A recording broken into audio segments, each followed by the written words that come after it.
We are Onyx Imaging. We are the highest rated and most reviewed printer service center in Oklahoma. Hey there YouTubers, it's your girl Brett over here at Onyx. Today I'm going to show you how to change your toner, and I'm working with an Okidata MC363. So first thing first, you want to pull this bad boy up. You want to click it into the up position. Press this button here to open this hatch.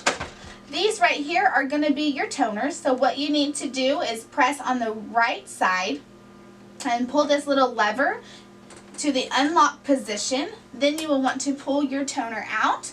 Get your new toner. There is going to be a little residue down in the drum. That is going to be okay. So you get your new toner. You want to put the left side in first. So put that in first and then you push it down in the guides. And then go ahead and press on the right hand side again and then move the lever back to the locked position. Once you do that with your toner, any colors that you need to replace, shut your hatch. Your printer will then initialize.